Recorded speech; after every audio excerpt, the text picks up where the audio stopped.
ሰላም ሰላም ተወዳጆች እንዴት ናችሁ? ዩናይትዳውያን የዓለም ዋንጫው እስከ አወዛጋቢነቱ መደረጉን ቀጥሏል። ትላንት አርጀንቲና እንደው በብዙዎች የማይገባትን ድል ተቀናጅታ 3-2 በሆነ ውጤት ግብፅን አሸንፋ ወደ ቀጣይ ዙር አለፈች። ብቸኛዋ አፍሪካን ወክላ የቀረች ሀገር አሁን ሞሮኮ ብቻ ሆናለች። ሞሮኮም ቀላል የሚባል ፈተና አይጠብቃትም ከፈረንሳይ። ነገር ግን ከብዙ የእግር ኳስ ተመልካች አይምሮ ውስጥ የማይጠፋ ትላንት በጣም በጣም የሚያስገርሙ ውሳኔዎች የተላለፉበት ትልልቅ ጥያቄዎች ፊፋ ላይ እንዲነሱ ያደረገበት ጨዋታ ተከውኗል። እንግዳ የሆኑ ውሳኔዎች ነበሩበት።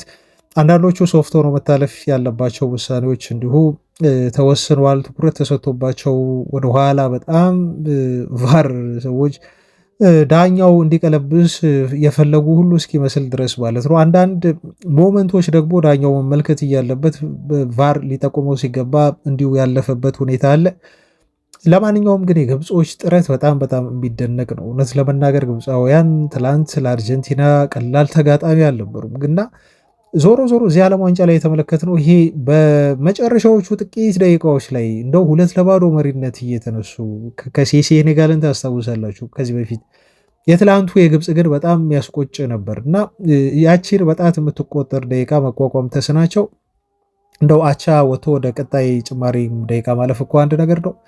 መሸነፍ ደግሞ ምን ያህል አፍሪካውያን በተለይ አፍሪካ ተጫዋቾች አሁን ብቃት ሳያንሳቸው ነገር ግን እንደው ውጤትን አስጠብቆ የመውጣቱ ሜንታሊቲው እና የዳኛን ጫና በተለይ ከእናንተ በተቃራኒ ዳኛ ሲቆም ያንን ጫና ተቋቁሞ ጨዋታን በብልጠትና በትዕግስት መጨረስ ችግር እንዳለባቸው ማሳያ ተደርጎ ይሄ ተወስዷል። ለማንኛውም አፍሪካ ዋንጫው አነጋጋሪ ሆኗል እና ግብፅ ወድቃ አርጀንቲና ወደ ቀጣይ ዙር አልፋለች። ትላንት ስዊዘርላንድም እንዲሁም በፔናልቲ ኮሎምቢያን ጥላለች። ብቻ ስለዚህ ጨዋታ የሆነ ነገር ማለታችን አይቀርም። የማርቲኔዝን አስደናቂ ብቃትም እንዲሁ እናነሳለን። ከዛ ውጭ የተለመዱ የዝውውር ዜናዎች አሉ። በነገራችሁ ላይ በማንቸስተር ዩናይትድ ባለቤትነት ግማሽ የተያዘው ሜሰን ግሪንውድ ወደ ፌነርባቼ ሊያመራ ነው ተብሏል። ለዩናይትድ ትልቅ ገንዘብ እየመጣ ሳይሆን አይቀርም። መረጃውን እነግራችኋለን። ከዛ ውጭ አንድ ግብ ጠባቂ ዩናይትዶች ሊያስፈርሙ ነው። በተለይ ዓለም ዋንጫ ላይ በጣም ምርጥ እንቅስቃሴ ያሳየ ግብ ጠባቂ ነው። ይህን ግብ ጠባቂ አምጥተው የላሜንስ ተፎካካሪ ሊያደርጉት ነው የሚል መረጃ ሰምተናል። ዝርዝሩን እነግራችኋለን። በአማካይ የዝውውር እንቅስቃሴ ዩናይትድ በሊስቱ ውስጥ የያዛቸው ተጫዋቾች አሁን የትኞቹን በቀዳሚነት ይፈልጋል የሚለውን እናያለን። በተለይ ከእንግሊዝ ማንን በቀዳሚነት ይፈልጋል? ከእንግሊዝ ስንወጣ ደግሞ በስፔን የኦሪሌን ቹዋሜኒ ዝውውር ጉዳይ አለ። አሁን በተለይ ይሄ ዝውውር እውነት ሊሆን እንደሚችል ብዙ ዜና ምንጮች እየጠቆሙ ነው ያሉት። የዩናይትድ ሰዎች በስፔን ተገኝተው ከሪያል ማድሪድ ሰዎች ጋር ብዙ ጉዳዮች ላይ ያወራሉ ተብሎም ተገልጿል። በቹዋሜኒ ዝውውር ላይ ፋብሪሶ ሮማኖ ግን አንድ ትልቅ ጥያቄ አለው። ይሄ ዝውውር ምናልባት ላይሳካ ይችላል እና ዩናይትድ እና ቹዋሜኒ መፍታት ያለባቸው ትልቅ ጉዳይ አለ ብሎ አንድ ኢሹ አንስቷል። ይህን ኢሹ እንዲሁን ነግራችኋለን። ከዛ ውጭ የቀድሞ የፈረንሳይ ሌጀንድ ተጫዋች ይሄ ልጅ ቹዋሜኒ ወደ እንግሊዝ ይመጣል እርግጠኛ ነኝ ለማንቸስተር ዩናይትድ ይጫወታል ሲል ተናግሯል። ማነው ይሄን ንግግር ያለው የሚለውን እና በተለይ የአሌክስ ስኮትን ጉዳይ ዛሬ እናያለን። ብቻ አብራችሁ ሁኑ ቤተሰቦቻችን። ላይክ ማድረግ ቪዲዮ አይረሳ። ላይክ በጣም ጠቃሚ ነው፣ ያነቃቃል፣ ያበረታታል። ለእናንተ የሰከንድ ስራ ለእኛ ግን ብዙ ጥቅም ያለው ነውና ቪዲዮ ላይክ እያደረጋችሁ አብራችሁ ሁኑ። ላለው መልካም ቆይታ። አወዛጋቢው የዓለም ዋንጫ መደረጉን ቀጥሎ ትላንት ግብፅን በማሰናበት በተለይ አፍሪካን ሲወክሉ የነበሩ ሀገራትን ቁጥር አሁን ወደ አንድ ዝቅ እንዲል ሆኗል። በአርጀንቲና 3-2 ተሸንፈዋል። የማያሳምን ሽንፈት፣ ብዙ ጥያቄዎች የተነሱበት ጨዋታና እንደው ፊፋም አጠቃላይ እንደ ውድድሩ አዘጋጅ ከፍተኛ የሆነ ጥያቄ የተነሳበት ብዙ ተቃውሞ ያስነሳበትና እንደው ግብፅን በጣም አሳዛኝ ተሸናፊ ያደረገበት ጨዋታ ሆኖ ትላንት አለፈ እና መነጋገሪነቱ አሁንም እንደቀጠለ ሆነ። በነገራችሁ ላይ ይሄ ጨዋታ ብዙ እንዲባሉ ሆኗል። መላምቶች ሁሉ ተሰጥተዋል። ሊዮኔል ሜሲን ለማሳለፍ የተደረገ ጥረትም ተደርጎ እንደዚሁ ተቆጥሯል። ጥያቄ የሚያስነሱ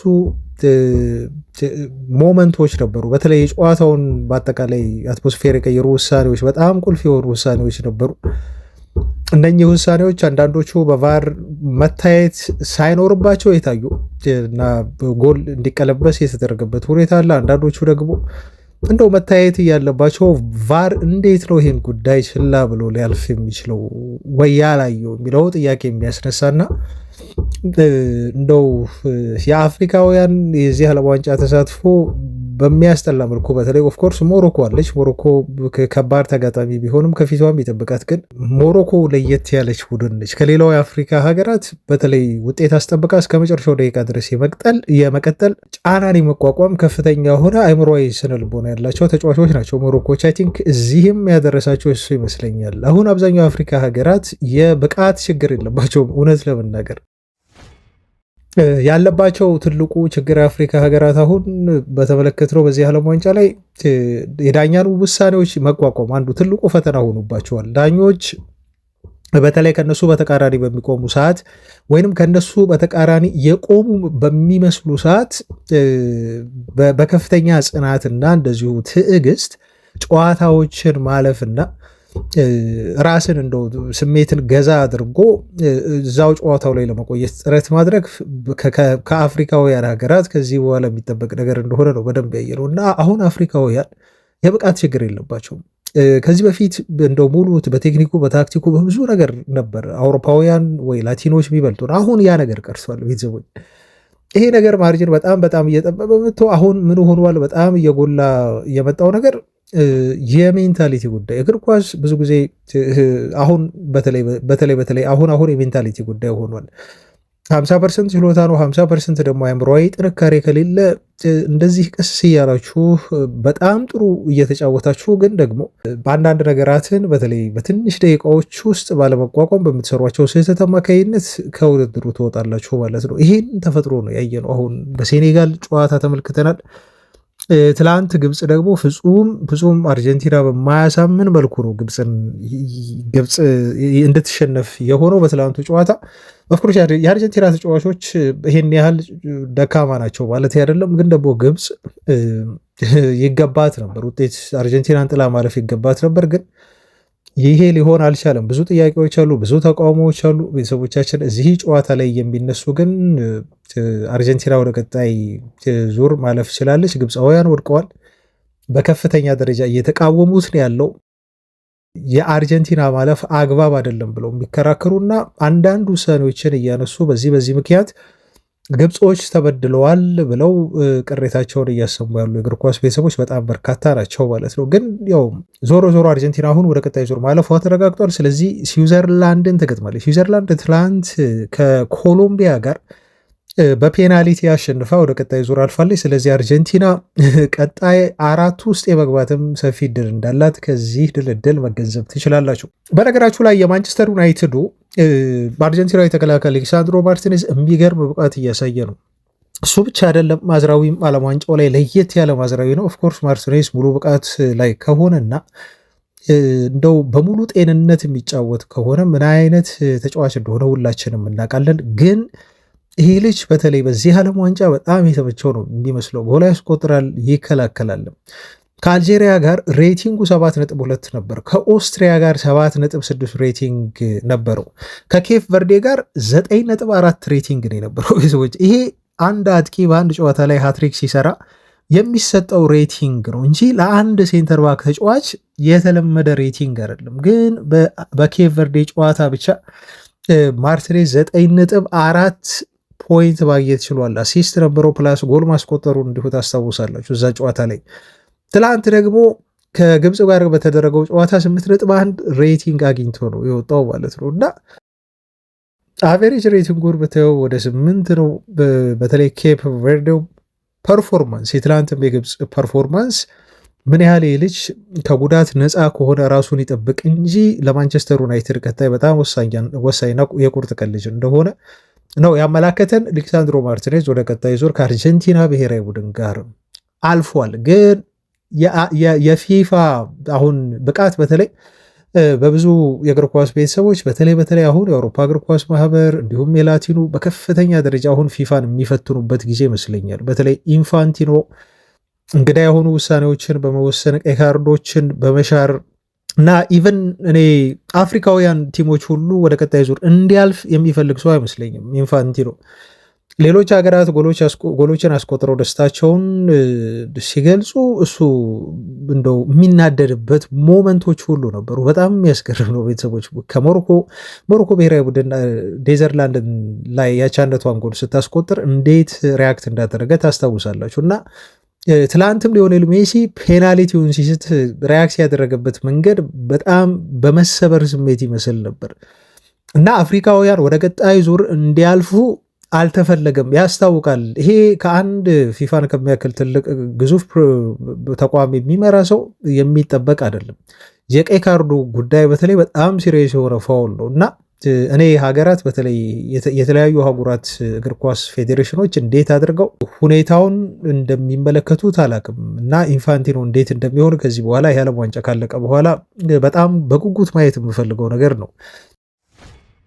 ለማንኛውም ኳርተር ፋይናል ውጤት አሁን ታውቋል። ማን እነማን እንደሚገናኙ በደንብ ተረጋግጧል። አርጀንቲና ስዊዘርላንድን ታገኛለች። በጣም ኢዚ ይመስላል ለአርጀንቲና። የኳስ ነገር ግን አይታወቅም። ሞሮኮ ደግሞ ፍራንስን ታገኛለች። ይሄ በጣም የሚጠበቅ ጨዋታ ነው። ቲንክ ነገ የሚደረግ ጨዋታ ነው። ሞሮኮ ፈረንሳይን ባሸንፋ የምታልፍ ከሆነ ምንም ነገር ማድረግ ይችላሉ ማለት ነው። ሞሮኮዎች ፈረንሳይን ጥለው ካለፉ ቤተሰቦች ምንም ጥያቄ የለውም ለዋንጫ የማያልፉበት እና ዋንጫ ላይበሉ የሚችልበት ምክንያት እኔ አይታየኝም። ሞሮኮ እንደው ከአፍሪካውያን ሀገራት ፈረንሳይን የማሸነፍ አቅም ያላትም ብቸኛዋ ሀገር ነች። ግን ከባድ ጨዋታ ነው የሚሆነው። በተለይ የፈረንሳይ አጥቂዎችን መቆጣጠር ነው ትልቁ የሞሮኮ ስራ መሆን ያለበት። እዚህ ጨዋታ ላይ በጣም በጉጉት ይጠበቃል። ይህ ጨዋታ ኖርዌይና ኢንግላንድም ለኢንግላንድ ቀላል ጨዋታ አይሆንም። ግን ኢንግላንድ ጥሩ ተገማች ሀገር ናት። እዚህ ጋር ግን አርሊንግ ብሮት ሃላንድን እንግሊዛውያን ካልተቆጣጠሩ አደጋ ሊያደርስባቸው የሚችል ትልቅ አጥቂ ኖርዌይ አላት። ስለዚህ ጨዋታ በጣም ይከብዳል። አይ ቲንክ ሌላው ቀላል የሚመስለው ጨዋታ ስፔን ከቤልጅየም ነው። ቤልጅየም እንደ ሀገር ትልቅ ስም ያላት ሀገር ነች። ግን ደግሞ የስፔን ብሔራዊ ቡድን በዚህ ቶርናመንት ከቤልጅየም ፍጹም የተሻለ ቡድን ነው እና ቤልጅየም እንደው ማለፋቸው በራሱ እዚህ መድረሳቸው የሚያስገርም ነው። ቀላል ፊክስቸሮች ነበራቸው። በተለይ ከሴኔጋል ጋር ሳይገባቸው እዚህ መጥተዋላቸው ወጥተው ግን ከዚህ ጨዋታ ያልፋሉ ብዬ በግሌ አልጠብቅም። ስለዚህ ሞሮኮና ፍራንስ እንዲሁም ኖርዌይና ኢንግላንድ ከባባድ ጨዋታ ነው የሚመስሉት። አርጀንቲናና ስዊዘርላንድ እንዲሁም ስፔንና ቤልጅየም ደግሞ ለስፔንና አርጀንቲና ጥሩ ፊክስቸር ይመስላሉ እና ቀጣይ የሚያስገርመው ታዲያ ምንድን ነው? አርጀንቲና ስዊዘርላንድን የምታሸንፍ ከሆነ እና እንግሊዝ ኖርዌይን የምታሸንፍ ከሆነ በአርጀንቲናና እንግሊዝ ይገናኛሉ ማለት ነው እና ሊቻ ወይም ሊሳንድሮ ማርቲኔዝ ከማርከስ ራሽፎርድ ጋር በዚህ ጨዋታ ላይ የሚፋጠጥ ይሆናል። ወደ ዓለም ዋንጫ ፍጻሜ ለማለፍ የሞሮኮና የፈረንሳይ አሸናፊ ደግሞ ከስፔንና ቤልጅየም አሸናፊ ጋር የሚጫወት ነው የሚሆነው በቀጣይ ጨዋታዎች ድልድል መሰረት። ተወዳዶች ከዓለም ዋንጫ ወሬዎቻችን ወጣ እንበልና አንዳንድ ዩናይትዳዊ መረጃዎችን እናድረሳችሁ።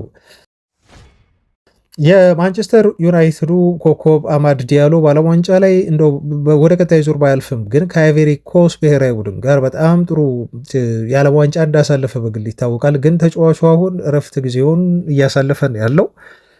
በእረፍት ጊዜው እዛው አይቬሪ ኮስት ይገኛል። በተወለደበት ከተማ መንደር በሉት ወይም ቀይ እንደ ኢትዮጵያዊ አነጋገር ተጫዋቹ ከሰፈሩ ልጆች ጋር በተለይ አካዳሚ ተጫዋቾችን ለማበረታታት ይመስላል አብሯቸው ልምምድ ሲሰራ ፊትነሱን ለመጠበቅ ጥረት ሲያደርግ ተመልክተናል። በጣም ደረቅ በሆነ በተለምዶ በኢትዮጵያ ሜዳዎች ላይ በሚደረግ አይነት እግር ኳሳዊ ትሬኒንግ ነው ሲሳተፍ የተመለከትነው። ጨዋታም ሲያደርግ እንዲሁ ምስሎች ያሳዩት እና አማድ ዲያሎ ግን በጣም መጠንቀቅ እንዳለበት ነው መረዳት የምንችለው። እንደዚህ አይነት ነገሮች ያበረታታሉ። ኦፍኮርስ አፍሪካውያን ብዙ እሱን የሚያደንቁት አይዶል የሚያደርጉት ተጫዋቾች አሉ በየሀገሩ ታውቃላችሁ። በተለይ እንኳን እሱ ሀገር ሆኖ ሌሎች አፍሪካዊ ሀገራትም እሱን ሞዴል የሚያደርጉ ከእሱ ጋር መጫወት የሚመኙ አሉ። እሱ ለነሱ ለማነሳሳት ለማበረታታት ነው ያደረገው። ግን ደግሞ ለጤንነቱ በተለይ የጉልበት ጉዳት በእንደዚህ አይነት መልኩ የመከሰት ዕድሉ በጣም ሰፊ ነው እና አማድ በጣም በደረቀ መሬት ውስጥ ኳስ ሲጫወት ተመልክተነዋል።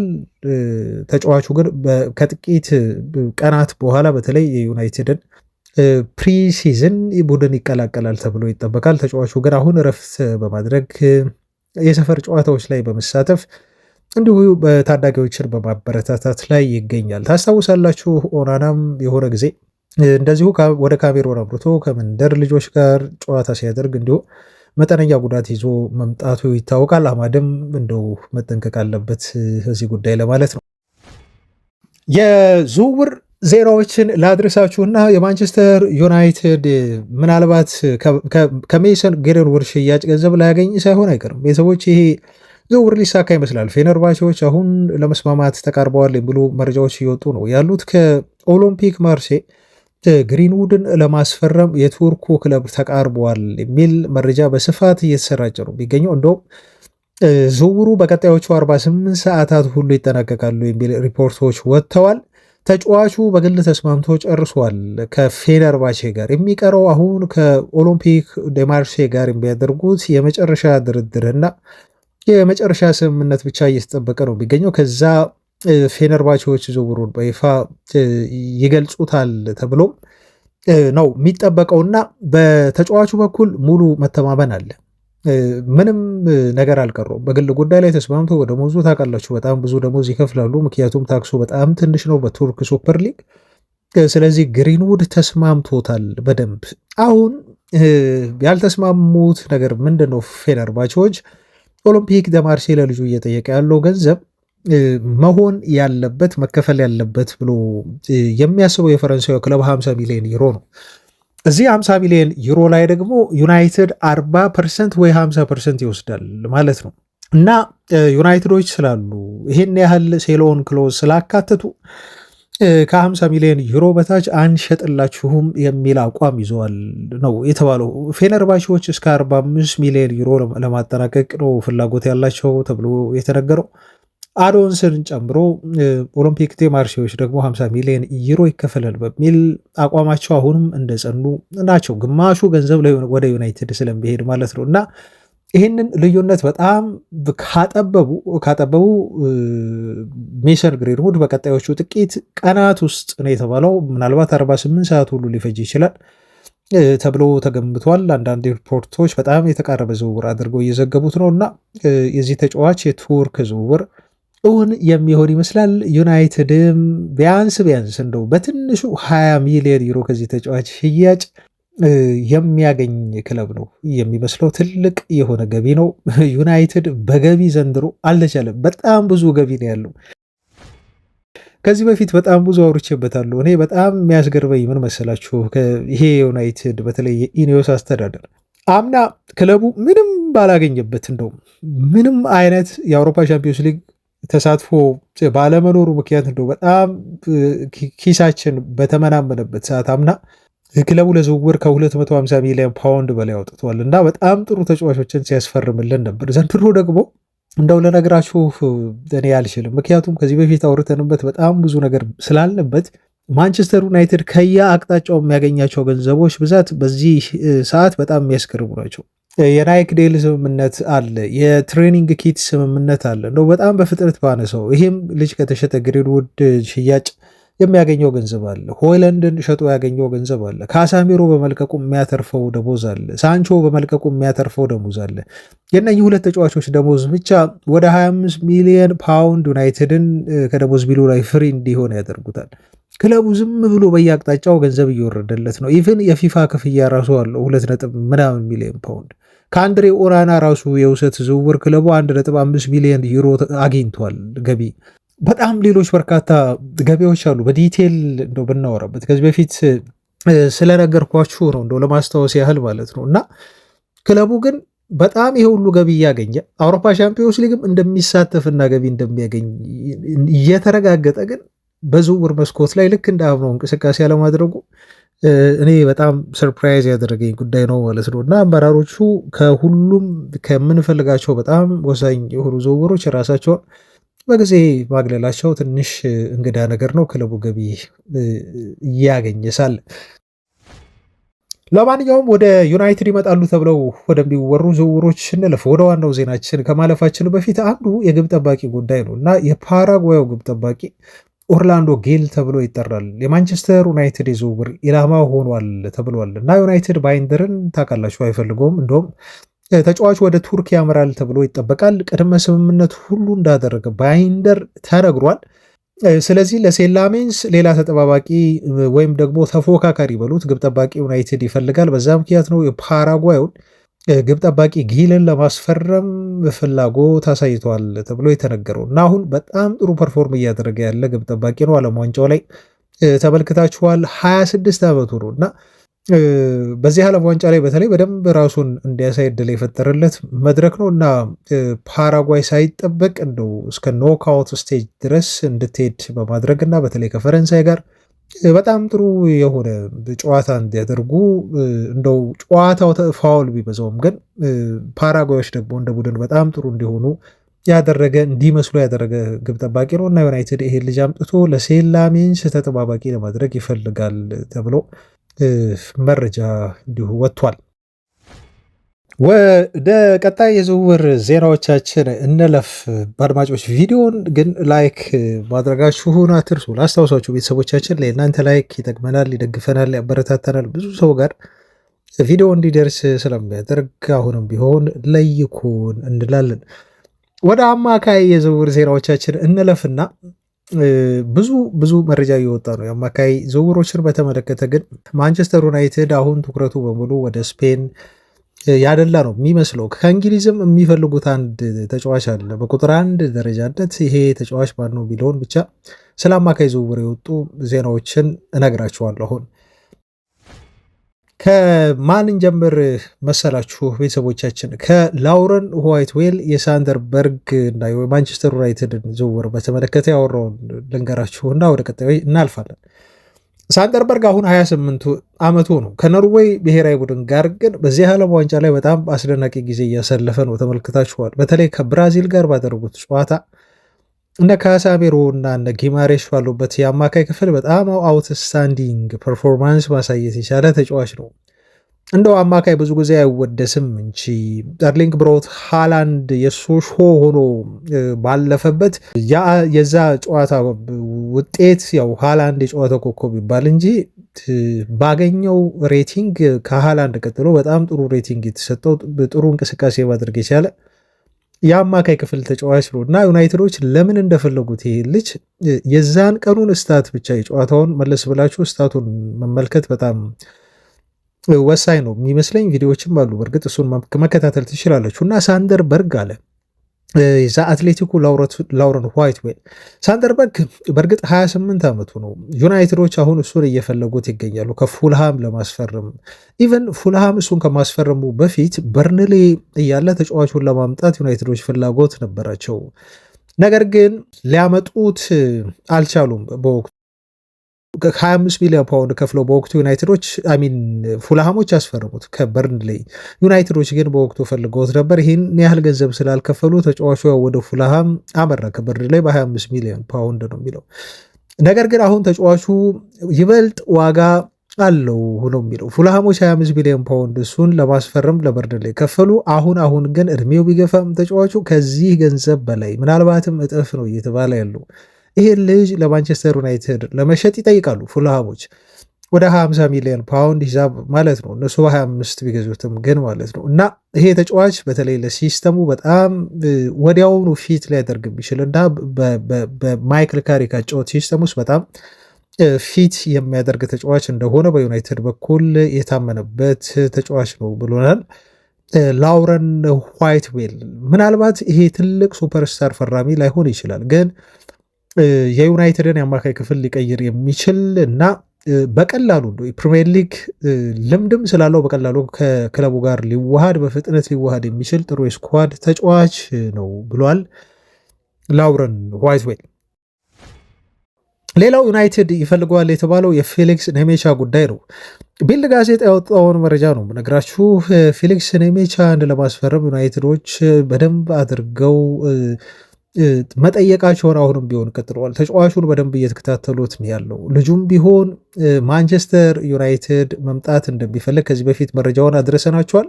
በተለይ ደግሞ በእንግሊዝ ፕሪሚየር ሊግ የመጫወት እንዲሁ ምኞት አለው ነው የተባለው ሜቻ። ይሄን ልጅ አሁንም ቢሆን ለማስፈረም ዩናይትድ ከኒውካስል ጋር እየተፎካከረ እንዳለ ተገልጿል። አይ ቲንክ የሲቲ ፍላጎት እዚህ ተጫዋች ላይ በጣም ጠንካራ አይመስለኝም። ማንቸስተር ዩናይትድ ግን ማርኬቱ ላይ የሚፈጠረው ነገር አይታወቅም። ኦፍኮርስ ሌሎች ኢላማዎች አሉት። እንደ አማራጭነት ነው ኔሜቻን የያዘው። ይሄን ታውቁታላችሁ። 25 ዓመቱ ነው ልጁ።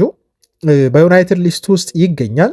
ዓለም ዋንጫ ላይ ያደረገው ብቃት እንቅስቃሴ በተለይ ዓመቱን ሙሉ ሲገመገሙት ስለነበሩት ዩናይትዶች ይበልጥ ይሄን ልጅ እንዲያስቡበትና እንዲከታተሉት ያደረጋቸው ጉዳይ ነው። ግን ልጁ ከኒውካስል ይልቅ ዩናይትድን ማስመረጡ ወይም ደግሞ ዩናይትድን ማስቀደመው አድቫንቴጅ ሰጥቷቸዋል ተብሎም እንዲሁ ተነግሯል። ዶርትመንዶች ችግሩ በርካሽ አይለቁትም ነው። አሁን ይህን ተጫዋች እስከ 100 ሚሊዮን ፓውንድ ድረስ ወይም 120 ሚሊዮን ዩሮ ከዚህ ተጫዋች ዝውውር ይፈልጋሉ መባሉ ምናልባት ለዝውውሩ እንቅፋት ሊሆን ይችላል እንጂ ማንቸስተር ዩናይትድ የቹዋሜኒ ዝውውር ካልሆነለት ወይ ደግሞ ቀጣይ የምናያቸው ዝውውሮች ካልሆኑለት ፊቱን ወደዚህ ተጫዋች ሊያዞር ይችላል። ግን አሁንም ቢሆን ዋጋው ማንቸስተር ዩናይትድ ሊከፍለው የሚፈልገው ዋጋ አይደለም። ልጁ ግን ዩናይትድን መምጣት ይፈልጋል ከኒውካስል ይልቅ። ኦፍኮርስ ኒውካስሎችም አሁንም ተፎካካሪ ናቸው ይሄን ተጫዋች ለማስፈረም ያለን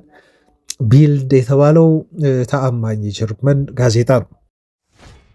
እውነተኛው የማንቸስተር ዩናይትድ በእንግሊዝ ፕሪሚየር ሊግ ሊያስፈርሙት የሚፈልጉት የፕሪሚየር ሊግ ልምድ ያለውና አሁን በተለይ ቁጥር 1 የዩናይትድ የዝውውር ኢላማ እንደሆነ እየተነገረ ነው ያለው ተጫዋች ግን አሌክስ ስኮት ነው። እዚህ ተጫዋች ላይ አስምሩበት ቤተሰቦቻችን። ዩናይትድ አሁን ባገኘነው መሰረት ከሆነ ትላንት በተለይ ዘ አትሌቲክ ጋዜጣ እንደዘገበው ከሆነ የተለያዩ ሌሎች የምናምናቸውም የዜና ምንጮች እነ ሳሙኤል ሉካርስትን ጨምሮ ቤን ጃኮብስ እንደገለጹት ከሆነ አሌክስ ስኮት የዩናይትድ ቀዳሚ የዝውውር ኢላማ ነው። 80 ሚሊዮን ፓውንድ ዋጋ የተለጠፈበት ተጫዋች ምናልባት ወደ ማንቸስተር ዩናይትድ እንዲመጣ በክለቡ በከፍተኛ ደረጃ ግፊት እያደረገ የሚገኝበት ተጫዋች እንደሆነ ነው ሪፖርቶች እየጠቆሙ ነው የሚገኙት። በፕሪሚየር ሊግ ልምድ አለው ተጫዋቹ። አሁን ዩናይትድ ሲፈልጋቸው የነበሩ በሊጉ ልምድ ያላቸው ተጫዋቾች በሙሉ በሌሎች ክለቦች ተቀምጠዋል። የአንደርሰንን ዝውውር ያው ታውቃላችሁ፣ የሌት አንደርሰን እንዲሁም የፈርናንዴዝን ዝውውር እንዲሁ በቶተንሃም ከዛ ውጭ የቶናሊንም ዝውውር በቶተንሃም ተቀምጧል። ሌላ የፕሪሚየር ሊግ ልምድ ያለው በጣም ጥሩ የሆነ አማካይ ተብሎ ከተነሳ ከእድሜውም አንጻር ካለው ፖቴንሻልም አንጻር አሌክስ ስኮት ነው በዩናይትድ አመራሮች ወደፊት ቀድሞ የመጣው። ሳንደርበርግ የቡድን ተጫዋች ነው፣ የስኳር ተጫዋች ነው 28 ዓመት ከመሆኑ አንጻር እንጂ የዩናይትድን የአማካይ ክፍል በጣም በአንዴ ይቀይራል ተብሎ እና ለረዥም ጊዜ ቅር ተብሎ በሊስት ውስጥ የተካተተ ተጫዋች አይደለም። ይሄ ልጅ ግን እድሜው ገና ነው፣ የሚያድጉ ብዙ ነገሮች አሉት። ተጫዋቹ ወደፊት ቫሊዩም ከፍተኛ መሆኑን ተከትሎ ነው ዩናይትድ እዚህ ተጫዋች ላይ በማተኮር መስራት እየፈለገው እና ይሄን ልጅ ለማስፈረም ዩናይትድ ጠንክሮ እየሰራና ቁጥር 1 ኢላማ ያደረገው ማለት ነው። እና በአማካይ ቦታ ላይ አሁን ብዙ መረጃ ምንጮች ተጫዋቹ የማንቸስተር ዩናይትድ ቁጥር 1 የዝውውር ኢላማ ነው። ይሄ ልጅ ግን ችግሩ ምን መሰላችሁ? በርንመዞች ልጁን መሸጥ አይፈልጉም። ይሄን በተደጋጋሚ ጊዜ ያሳውቀዋል እና ለፈላጊ ክለቦቹ እንዲሁም ለተጫዋቹ አትለቅም የሚል አቋም እንደያዙ ነው። ተጫዋቹን አሁንም ቢሆን አንሸጠውም ብለው ለሚፈልጉት ማንቸስተር ሲቲ፣ አርሰናል፣ ለዩናይትድ በግልጽ ነው ያሳወቋቸው ማለት ነው። ልጁ 80 ሚሊዮን ፓውንድ ቢተመንም ይሄን ገንዘብ ብታቀርቡም እንደው ለመደራደር ልጁን ለመሸጥ ፈቃደኛ አይደለንም ነው የሚሉት። ግን አንዳንዶች ደግሞ 80 ከቀረበላቸው ጥሩ ሂሳብ ነው። ምክንያቱም ተጫዋቹ የ60 ሚሊዮን ፓውንድ ተጫዋች ነው እና 20 ሚሊዮን ተጨማሪ ገንዘብ ከቀረበላቸው ሊሸጡት ይችላሉ፣ ለድርድር ሊጋበዙ ይችላሉ ብለው ይላሉ። ግን ደግሞ ፈቃደኛ አይደሉም። ተገፋፍተው ነው ለመደራደር እንኳን በርንመዞች በራቸውን እስካሁን ድረስ አልከፈቱም ተብሎ የተገለጸው። እንደውም ልጁ ትልቁ አድቫንቴጅ ምንድን ነው? ለማንቸስተር ዩናይትድ የሚያሳስባቸው በርንመዞችም የውል ማራዘሚያ ጥያቄ አቅርበውለት ነበር እና በተደጋጋሚ ፈርም እያሉ ይጨቀጭቁታል። ግን ተጫዋቹ ያቀረቡለትን ውል መፈረም አይፈልግም እና በተደጋጋሚ ውድቅ አደረገባቸው። 2 ዓመት ኮንትራት ነው ደግሞ ያለው እና ትልቅ ክለብ መጫወት እፈልጋለሁ ይላል እሱ። በርነመዞች ደግሞ እሺ እንለቃሃለን፣ በቀጣይ ዓመት እንሸጠሃለን፣ አሁን አዲስ ኮንትራት ፈርም፣ አዲስ ደሞዝ እንስጥህ እና በቀጣይ ክረምት ላይ የመልቀቂያ ሂሳብ እናስቀምጥ ነው እነሱ የሚሉት። አልታወቅም ያው መልቀቂያ ሂሳቡ ምን ያህል ሊሆን እንደሚችል እና በቀጣይ ክረምት ላይ ይህን መልቀቂያ ሂሳብ የሚከፍሉ ክለቦች ካሉ ወደ ፈለክበት ክለብ ማምራት ትችላለህ የሚል ሀሳብ አነሱለት ነው የተባለው። ተጫዋቹ ግን በዚህ ሊስማማ አልቻለም። በዛ ምክንያት አሁንም የውል አራዝምን ጥያቄውን ውድቅ በማድረግ በርነመዞችን ውሳኔ እንዲወስዱ ልጆ እንዲሁ ዕድል እየሰጣቸው ይገኛል ማለት ነው። በጣም አንገብጋቢ የሆነ ውሳኔ ነው ማድረግ የሚጠበቅባቸው። ከባለፈው ጥር ጀምሮ ለ6 ወራት ያህል አዲስ ኮንትራት እንዲፈርም በተደጋጋሚ ወትውተውታል። ግን እሱ ፍንክች ብሏል። አውሮፓ ሻምፒዮንስ ሊግ የሚሳተፍ ክለብ መጫወት ይፈልጋል። ምርጫው የት እንደሆነ እስካሁን ድረስ ግን አልታወቀም። 3 ትልልቅ ክለቦች ብለናል። ሲቲ፣ አርሰናል፣ ዩናይትድ ይፈልጉታል። ተጫዋቹ እንደው ቢለቅ የት ነው ማምራት የሚፈልገው እና ምርጫው የት ነው የሚለውን በግልጽ የተቀመጠ ነገር ባይኖርም ግን በተለይ አርሰናል የዩናይትድ ቀንደኛ የዚህ ተጫዋች ዝውውር ተፎካካሪ ክለብ እንደሆነ ነው አሌክስ ስኮትን በተመለከተ መረጃ የወጣው። ወደ ኦሪሊያን ሹዋሜኒ ዜና እንደለፍ። ይሄ የዝውውር ዜና አሁን በተለይ አድማጮቻችን በጣም እንደው ዩናይትድ ሊያስፈርመው እየፈለገው ያለ ተጫዋች መስሏል ቹዋሜኒ። በእርግጥ 3ኛ አማካይም የመጨመር እድል አላቸው። ቹዋሜኒ ሰሞኑን ስናወራበት የነበረው መረጃ ግን ከትላንትን ጨምሮ እውነት የሆነ እንደሆነ እና ይሄ ዝውውር በጣም ጠንከር ያለ እንደሆነ የሚያረጋግጡ ሪፖርቶች በተለይ አሁን መውጣት ጀምረዋል። ስፖርት የተባለው ጋዜጣ ምን አለ መሰላችሁ? የዩናይትድ ሰዎች የመጀመሪያውን ኮንታክት ከሪያል ማድሪድ ጋር በቹዋሜኒ ዝውውር ጉዳይ ላይ ያደርጋሉ ብሎናል። 85 ሚሊዮን ፓውንድ የተጫዋቹ መሸጫ ዋጋ እንደሆነም ተናግሯል። ይሄ ማለት ወደ 104 ሚሊዮን ዩሮ አካባቢ ነው ወይ ከ100 ሚሊዮን ዩሮ በላይ ማለት ነው። እና ሪያል ማድሪዶች እሱን መሸጥ እንደሚፈልጉ በራቸውን ክፍት እንዳደረጉ ስፖርት ጋዜጣ ዘግቧል። ዩናይትዶች ግን 85ቷን መክፈል እንዳለባቸው ነው የተናገረው። ሪያል ማድሪዶች የአስኪንግ ፕራይሳችን ሜት ከሆነ ይህን ገንዘብ ዩናይትድ ከሰጠን እንሸጠዋለን የሚል አቋም ይዘዋል ብሏል ትልቁ የስፔን ጋዜጣ ስፖርት። ሳሙኤል ሉካረስት ደግሞ እንደዚህ ያለ ጆዜ ሞሪኒሆ ተጫዋቹን ማቆየት ይፈልጋሉ እና ቹዋሜኒን መሸጥ አይፈልጉም ነው ያለው ሳሙኤል ሉካረስት። ይሄ ተጫዋች በተለይ ወደ ዩናይትድ የሚሄድ ከሆነ ተመሳሳይ የሆነ ደሞዝ ከካሳሜሮ ጋር ይጠይቃል ብሏል። ካሳሜሮ ወደ ዩናይትድ ሲመጣ የሚከፈለው የነበረው 350,000 ፓውንድ ነው። ታውቃላችሁ በ2022 ለዩናይትድ ሲፈርም 60 ሚሊዮን ፓውንድ ደግሞ ዩናይትድ አፕ ፍሮንት ከፍሏል ማለት ነው። ሲደመር ፕላስ አዶንስ 10 ሚሊዮን ፓውንድ አካባቢ ኦር 5 ሚሊዮን ፓውንድ አካባቢ ነበር እና ተጫዋቹ ሲፈርም የፈረመበት ደሞዝ በወቅቱ ታዲያ ኢሪዮሶች አሁን መስመር እንዲያበጁ ያደረጋቸው እንደሆኑም ታውቃላችሁ ቤተሰቦቻችን። እና እንደ ሳሙኤል ሉካረስት ዘገባ ከሆነ ይኸውላችሁ ሳሙኤል ሉካረስት ይሄን ያለው ሌሎች ሚዲያዎች ላይ አልተመለከትኩም። ተጫዋቹ 350,000 ፓውንድ ይጠይቃል ብሎናል። የሜን ጋዜጣ የአሁን የዘሰን ጋዜጣ ጸሐፊ ነው ሉካረስትና እውነት ነው እውነት አይደለም የሚለውን ይህን ጉዳይ ወደፊት ተጠርተን የምንነግራችሁ ይሆናል። ግን በተደጋጋሚ ፋብሪሶ ሮማኖ የተናገረው ነገር ምናልባት ከዚህ ከሳሙኤል ሉካረስት ወሬ ጋር የሚጣጣም ነው እና ፋብሪሶ ሮማኖ በኋላ ምን እንዳለ ነግራችኋለሁ። ለማንኛውም ሳሙኤል ሉካረስት ግን ይሄንን ነገር አንስቷል።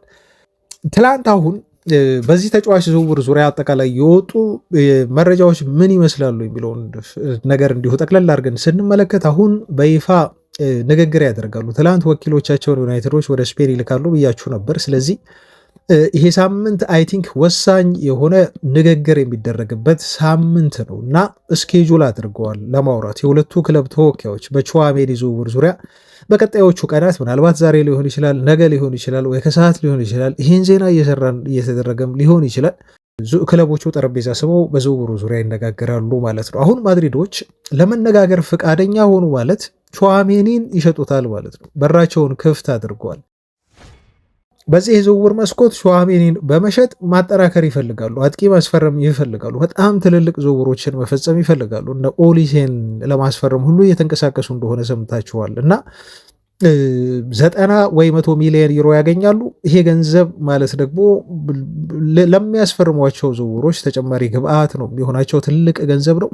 በዛ ምክንያት ነው ማድሪዶች በራቸውን ክፍት ያደረጉት። ኢንዞ ፈርናንዴዝንም ማስፈረም እንደሚፈልጉ አትርሱ አድማጮቻችን። ለዛ ነው ካማቪንጋና ቹዋሜኒን ለመሸጥ ወደ ገበያ ያወጧቸው፣ ትልቅ የሆነ ሪቢውልድ ማድረግ ስለሚፈልጉ የአማካይ ክፍሉን ተብሎ የተገለጸው እና ዩናይትድ ተስፋ ያለው ይመስላል። በተለይ ሰሞኑን እየወጡ መረጃዎች እንደሚጠቁሙት ከሆነ በጣም ተስፋ ሳይኖሩ አይቀርም ዩናይትድ ይህንን ፈረንሳዊ አማካይ ስፍራ ተጫዋች አስፈርሞ ወደ ኦልድ ትራፎርድ ለማምጣት። ግን ደግሞ እዚህ ጋር አስምሩ፣ ነቲንግ ኢዝ ጋራንትድ ይላል ፈረንች ዘገባውም እንዲህ ነው የሚለው። ምንም ነገር የተረጋገጠ አይደለም፣ በተለይ ዝውውርን በተመለከተና ይሄ ልጅ ወደ ኦልድ ትራፎርድ ይመጣል በእርግጠኝነት ብለን የምናወራበት ሁኔታ ላይ አይደለም አሁን በዚህ ሰዓት በተለይ ያለ ነው። ምክንያቱም ትልቁ ነገር የደሞዙ ጉዳይ አለ። ይሄን የደሞዝ ጉዳይ በተመለከተ እንደውም ወደ ፋብሪሶ ሮማኖ ንግግር እንዲሁን ልለፍ። ትልቁ ስጋት በዩቲዩብ ገጹ ላይ ወጥቶ ቪዲዮ ሲሰራ ፋብሪሶ ሮማኖ የተናገረው ነገር ነው። የዩናይትድ ሰዎች ለኦሪሊያን ቹዋሜኒ የሚፈልገውን ደሞዝ ማች እንደማያደርጉለት ነግሮታል ይላል ዘገባው። ተጫዋቹ ወደ 211,000 ፓውንድ በሳምንት ደሞዝ ያገኛል። ይሄ ለማንቸስተር ዩናይትድ የሚከብድ ደሞዝ አይደለም ታውቃላችሁ። በእርግጥ ዩናይትድ ከ200,000 ፓውንድ በላይ አሁን እየከፈለ አይደለም የሚከፍላቸው። ወደ ዩናይትድ የፈረሙ የአሁን ተጫዋቾች ሁሉ እነ ብሪያን ምቦሞ እና ማቲያስ ኩኛ 160,000 ፓውንድ ነው በሳምንት የሚያገኙት። 200 ትልቁ ቀይ መስመር ነው ለዩናይትድ 200,000 ፓውንድ በሳምንት መክፈል ማለት ነው። በፊት የሰራቸው ስህተቶች እነሱን ምንም ማድረግ አይችልም። አሁን ለሚመጡ ግን አዳዲስ ተጫዋቾች 200,000 ደሞዝ የሚጠይቁ ከሆነ ዩናይትድ ወዲያው ነው የሚፈረጥጠው። ይሄን በቶናሊ ዝውውር ላይ ሰምታችኋል። በማቲያስ ፈርናንዴዝ ዝውውር ላይ እንዲሁ የሰማችሁት ነው። 250,000 ነው ሁለቱም ተጫዋቾች ለማግኘት ወደ ቶተናም የሄዱት። በዩናይትድ ግን የሚታሰብ አልነበርም ይሄን ደሞዝ ለነሱ መስጠት። አሁንም በቹዋሜኒ ዝውውርን ድርድርን ሲከውኑ ታዲያ ያነሱት ትልቁ ችግር ነው ያለው ፋብሪሶ ሮማኖ 211,000 ፓውንድ በሳምንት ልንከፍልህ አንችልም። በዛ ላይ ደግሞ በሪያል ማድሪድ ቤት ቦነስ አለው። 16 ሚሊዮን ዩሮ ነው የሚያገኘው ቦነሱ ሲጨመር ማለት ነው። ቤተሰቦቻችን ፊክስድ የሆነው ሳላሪው አይደለም። ስለዚህ እነኛ ቦነስ ጉዳዮች መስተካከል አለባቸው። እሱ ወደ ዩናይትድ እንዲመጣ ከተፈለገ በትንሹ እንደው ጭማሪም ሊጠይቅ ይችላል። አስምሩበት፣ ጭማሪ ደሞዝ ሊፈልግ ይችላል ተጫዋቹ ምናልባት ይጠይቃል የተባለው። ከዚህ ጭማሪ ደሞዝ ውጭ ደግሞ እንደው ማድሪድ ቤትስ ያገኘ የነበረውን ቦነስ ተስማምተው እነሱም ለመስጠት እንዲሁ ፈቃደኛ መሆን አለባቸው እና አይ ቲንክ ፋብሪሶ ሮማኖ እዚህ ጋር ኦን ዘ ስፖት ይመስለኛል። በጣም ትክክል ነው። ማድሪድ ቤት ይህን ያህል ደሞዝ የሚያገኝ ከሆነ ተጫዋቹ እንደው ቦነሱን ጨምሮ እንደው ልጁ በግድ ነው ከማድሪድ ሊለቅ እየተደረገ ያለው እና ገፋፍቷቸው እንዲለቁት ወደ ዩናይትድ መሄድ ፈልጎ ተጫዋቹ አይደለም በግድ ዝውውሩ እንቅስቃሴ እየተከወነ የሚገኙ። ካሳሜሮ ታውቃላችሁ ዩናይትድ አጥብቆ ነው የፈለገው በወቅቱ እና ጥሩ ደሞዝም ስለሰጡት ካዛሚሮ ፈቃደኛ ነበር ወደ ማንቸስተር ዩናይትድ ለመምጣት። በጣም ትልቅ ገንዘብ ነው በወቅቱ የተከፈለው። የቹዋሜኒ ግን ይሄ አይደለም። ምክንያቱም ዩናይትድ አሁን 300,000 ፓውንድ ከፍሎ አይደለም እናምጣህ እያለው ያለው። ቹዋሜኒ ይሄን ደሞዝ እያገኘ በማድሪድ ቤት በምቾት መጫወት ይችላል። ኮምፎርት ዞን ላይ ነው። ምንም ከማድሪድ ለመልቀቅ የሚያስጨንቀው የሚያሳስበው ነገር የለም ተጫዋቹን። ነገር ግን ክለብ ለመልቀቅ የሚገደድ ከሆነ ማድሪዶች እሱን ለገበያ የሚያቀርቡት ከሆነ ግን እሱ ሃፒሊ ነው የተባሉ በደስታ ከክለቡ ይለቃል። ችግሩ አሁን ሲለቅ ግን ወደ ማንቸስተር ዩናይትድ ሲመጣ አንዱ የሚፈልገው ነገር የሪያል ማድሪድ ደሞዙ እንዲጠበቅለት ይፈልጋል። መጠበቅ ብቻ አይደለም ከዛም በላይ ሊጠይቅ ይችላል ልጁ እሺ። ምክንያቱም ፈልጎ አይደለም የሚወጣው ተገዶ ነው እየወጣ ያለው። ዩናይትድም ደግሞ እሱን በእጅጉ ፈልጎት ነው እየጠየቀው እንዲመጣ እየፈለገ ያለው። ስለዚህ ከማድሪድ ቤት ያገኝ የነበረውን ደሞዝ ሊቀንስና ሊመጣ አይችልም። ይልቁስ ጨምሮ ተጫዋቹ ስጡኝ ብሎ ሊጠይቅ ይችላል እንጂ ማለት ነው። እና አይ ቲንክ እዚህ ጋር ፋብሪሶ ሮማኖ ኦን ደ ስፖት ነው ብዬ ነው ያልኳችሁ በዚህ ምክንያት ነው። እና ፋብሪሶ ሮማኖ እንዳለው ከሆነ የደሞዙ ጉዳይ ከዝውውር ሂሳቡ በላይ የደሞዙ ጉዳይ ትልቁ መፈታት ያለበት ነገር ነው ተብሎ ተገልጿል። ዩናይትድ ከ200,000 ፓውንድ በላይ በሳምንት መሄድ የሚፈልግ አይመስለኝም። አይ ቲንክ ለተጫዋቹ ዝውውር ማለት ነው። ከ200,000 ፓውንድ በላይ 200 በጣም ትልቁ ጣራ ነው። ትልቁ ነው የተባለው በዩናይትድ ቤት አሁን እየተከፈለ ያለ ደሞዝ ጣራ ነው። ልጁ ኦልሬዲ 260,000 ፓውንድ በሳምንት ካገኘ ቦነሱን ጨምሮ በሪያል ማድሪድ ቤት ይሄ ማለት በነገራችሁ ላይ በጣም ብዙ ነው። ወደ 300,000 ዩሮ አካባቢ ደሞዝ ማለት ነው በሳምንት እና ዩናይትድ ደግሞ እኔ ቀንሼ 60,000 ፓውንድ ቀንሰ 200,000 ፓውንድ አድርገህ ተጫወትልኝ ሊለው አይችልም እና እንዴት ያጣጥሙታል ይሄን ነገር የሚለው ነው ትልቁ ጉዳይ መሆን ያለበት። ቤተሰቦቻችን ይሄን ማጣጣም መቻል አለባቸው እንጂ ሁለት ነገር ወዳችሁ አይሆንማ። ስለማይሆን ነው። ተጫዋች ትወዳላችሁ፣ እዚህ ጋር እንዲመጣ ትፈልጋላችሁ፣ ተጫዋቹ ወርልድ ክላስ ነው ትላላችሁ፣ ድሪም ሳይኒንግ ነው ብላችሁ ትላላችሁ። ግን ደግሞ በኋላ ላይ ክፈሉ ለሱ ስትባሉ አትከፍሉም። ደሞዙን እንኳን ለመሸፈን በቃኛ ጣራ አለን፣ መስመር አለን፣ ከዚህ መስመራችን ከዚህ ጣራችን አናልፍም፣ አንወጣም የሚል ሀሳብ ደግሞ ይነሳል ማለት ነው። በዩናይትድ በኩል ይሄ ነው አስቸጋሪ እየሆነ የመጣው ጉዳይ። የቀድሞ የፈረንሳይ ብሔራዊ ቡድን ተጫዋች ማርሴል ዲሳይ ግን ኦሪሊየን ቹዋሜኒ ወደ ማንቸስተር ዩናይትድ ያመራል የሚል ሀሳብ እንዳለው አስተያየቱን ሰጥቷል። በጣም እርግጠኛ ነኝ ይላል ማርሴል ዲሳይ። በጣም እርግጠኛ ነኝ ቹዋሜኒ ወደ ፕሪሚየር ሊጉ ያመራል እና ማንቸስተር ዩናይትድ በጣም ትልቅ የሆነ ክለብ ነው። በጣም ትልቅ ስም ያለውም ግዙፍ የሆነ ክለብ ነው። ቹዋሜኒ ወደ ፕሪሚየር ሊግ ሄዶ ለማንቸስተር ዩናይትድ የሚጫወት ይመስለኛል ሲል መናገሩን ይቀጥላል። አምናለሁ አለ ዴሳይ፣ አምናለሁኝ። ምናልባት ዩናይትድ በአማካይ ክፍሉ ላይ ሊደርሺፕ ይፈልጋል። በዛ ምክንያት ነው ማምጣት የፈለገው ቹዋሜኒ። ትልቅ የሆነ የመልበሻ ክፍል መሪ ነው ተጫዋቹ ብሎ ነው የሚገልጸው። ለተጫዋቹም ቢሆን ዝውውሩ በጣም ጥሩ ነው የሚሆነው። ልክ እንደ ራፋኤል ቫራን ከማድሪድ ወደ ማንቸስተር ዩናይትድ እንደሄደበት ወይም ደግሞ እንደ ካሳሜሮ ከማድሪድ ወደ ማንቸስተር ዩናይትድ እንዳመራበትና እንደው ራሳቸውን በሌላ አንድ ትልቅ ክለብ ተጫውቶ ያሳለፈ ተጫዋች አድርገው የእግር ኳስ ካሪየራቸውን እንዳሳልፉበት መንገድ ይሄን ፈለግ ቹዋሜኒም ሊከተል ይችላል ነው የሚለው። ስለዚህ ለምን አይሆንም ዝውውሩ ሲል መልሶ የጠይቅና ተጫዋቹን እንደውም አበረታተዋለሁ። ለእንግሊዝ ፕሪሚየር ሊግ የሚሆን ተጫዋች ነው። በእንግሊዝ ፕሪሚየር ሊግ ለማንቸስተር ዩናይትድ ሲጫወት መመልከት እፈልጋለሁ በሚል ማርሴል ዲሳል ምናልባት ቹዋሜኒ ወደ ማንቸስተር ዩናይትድ ሄዶ እንዲጫወት እንደሚፈልግ ሁሉ እና እንደሚሄድም እርግጠኛ እንደሆነ ነው እየተናገረ የሚገኘው ማለት ነው። ለማንኛውም ቤተሰቦቻችን ይሄን ይመስላል ዛሬ ያዝንላችሁ መረጃ። አብራችሁን ስለቆያችሁ ስላደመጣችሁን እጅግ በጣም ከልብ እናመሰግናለን። ለኦሪሊየን ቹዋሜኒ ዩናይትድ የጠየቀውን ደሞዝ ከፍሎ ማምጣት አለበት ወይ? የዩናይትድንስ እንደው የአማካይ ክፍል የዝውውር እንደው ትራፕ ብዬዋለሁ። ትልቅ ወጥመድ ውስጥ ነው የገባነው። 3 ቁጥር 1 ያላቸው የዝውውር ኢላማዎቻችንን አተን አሁን ክለቡም እኛም ግራ ተጋብተናል እውነት ለመናገር ቤተሰቦቻችን እና የዩናይትድን የአማካይ ክፍል የማርኬት ሁኔታና የአማራጮቹን የተጫዋቾቹን ሁኔታ እንዴት ትመለከቱታላችሁ? አስተያየታችሁን ስጡ። ለማንኛውም ግን ነገ እናገኛችኋለን በአዳዲስ ዜናዎች። እስከዛ ሰላም ሁኑ ባይ